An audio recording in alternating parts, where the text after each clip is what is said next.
नमस्कार, जय हिंद, वंदे मातरम। आप देख रहे हैं Chanakya tech India health TV और मैं हूं अशोक मिश्रा। और आज हम मौजूद हैं इस वक्त छत्तीसगढ़ में और छत्तीसगढ़ की राजनीति को लेकर कल से हम आपको बहुत सारी चीजें दिखाते आ रहे हैं। कल एक वरिष्ठ भाजपा के सांसद अग्रवाल जी से हमने बात की थी। उन्होंने जिस तरह से चीजों को ना कहते हुए बहुत कुछ कहा था, उन्हीं सब बातों को लेकर आज चर्चा करने के लिए मेरे साथ पत्रकार कल्याण महासंघ के प्रदेश अध्यक्ष जी मौजूद है। सबसे पहले मैं आपका परिचय जानना चाहूँगा। सेवा दीवान प्रदेश अध्यक्ष पत्रकार कल्याण महासंघ।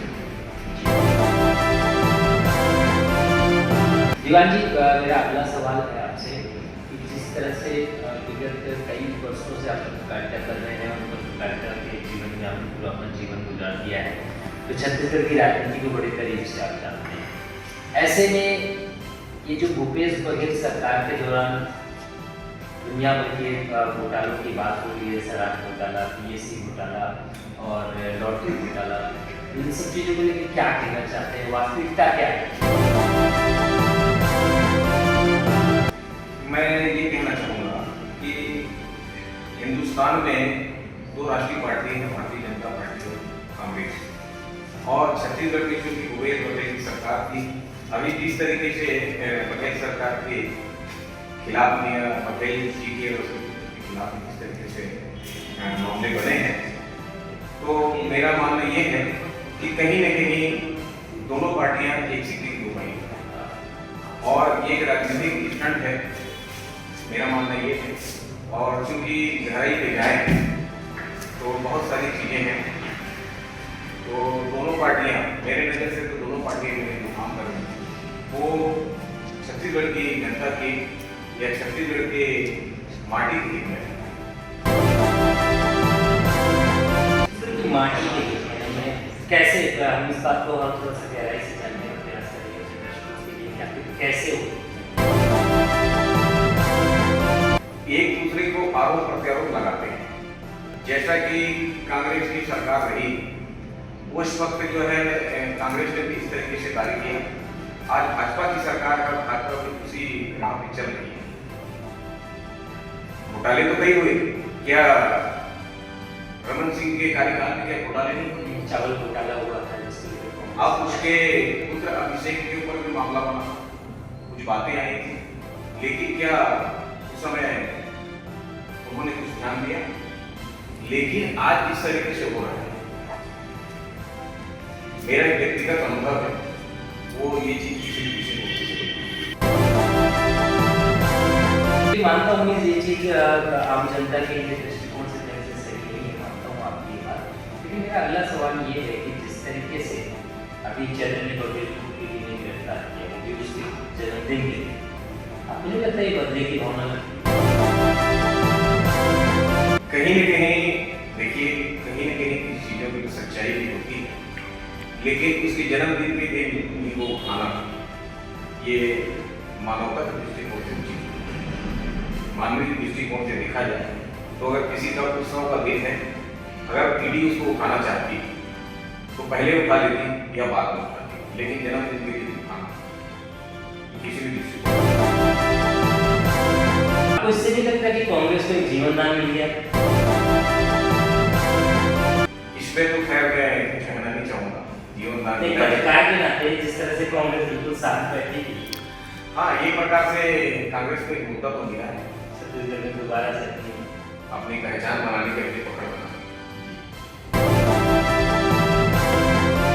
बहुत सारी चीजें हैं। छत्तीसगढ़ को खान का कटवा कहा जाता है। छत्तीसगढ़ में वन संपदा है, खनिज संपदा है, यहाँ रोजगार की किसी भी कमी नहीं है। लेकिन चूंकि सरकार आती है और सरकार जाती है, आज बेरोजगारी की समस्या इतनी बड़ी है, अगर सरकार चाहे तो जितने भी पढ़े लिखे बेरोजगार युवक की और जो प्रतिभाशाली है उनको रोजगार का मौका देना चाहिए, और निश्चित तौर पे रोजगार देते हैं तो छत्तीसगढ़ हमारे पास होते हैं। ऐसे में आपको नहीं लगता कि दो पार्टियां जो बीजेपी और कांग्रेस की, इनके अलावा छत्तीसगढ़ में आवश्यकता है कि तीसरी कोई पार्टी ऐसी पैदा हो जो इन दोनों पार्टियों को टक्कर दे सके?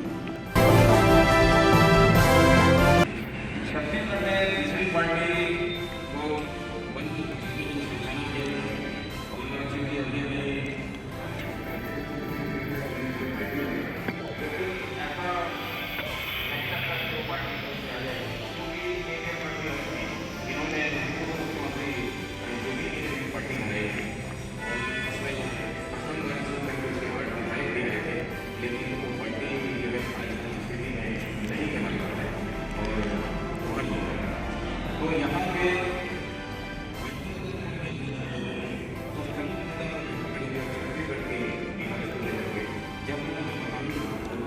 छत्तीसगढ़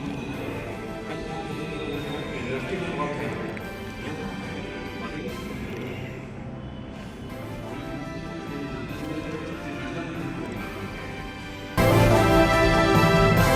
इसका कारण क्या है?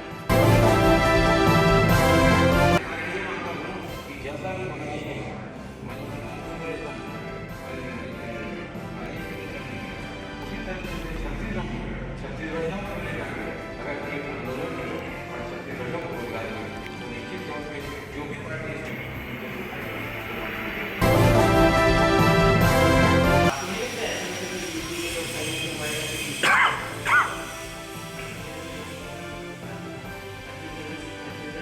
पूरा देश नहीं बढ़ जाएगा? बिल्कुल नहीं बढ़ेगा। हम ये चाहते हैं कि पूरे हिंदुस्तान में कहीं भी नौकरी कर सकता है, लेकिन छत्तीसगढ़ लोगों को कम से कम 70% प्राथमिकता देना चाहिए और 30% अदर राज्य से जॉब देना होगा। चलिए अब ये बात करते हैं, मैं समझता हूँ कि ठीक है छत्तीसगढ़ के लोकल लोगों को मैं अंतिम सवाल आपसे ये पूछना चाहूँगा कि सरकार के नाते इतने वर्षों से आपने छत्तीसगढ़ को देखा है, छत्तीसगढ़ को बढ़ती हुई को भी आपने देखा है। वास्तव में छत्तीसगढ़ में आपको ऐसा क्या होना चाहिए जो समस्याएं हैं?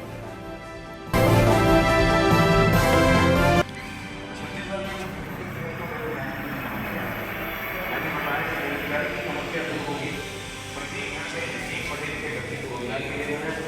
अगर सरकार की चलती रहेगी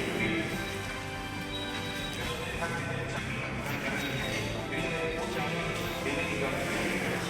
फ्री में मत बांटो, अगर फ्री में बांट रहे हो तो हर लोगों को आलसी बनाना है। लेकिन अगर आप रोजगार देते हो तो निश्चित तौर पर हमारे छत्तीसगढ़ का विकास होगा और अगर हमें रोजगार मिलेगा तो निश्चित रूप से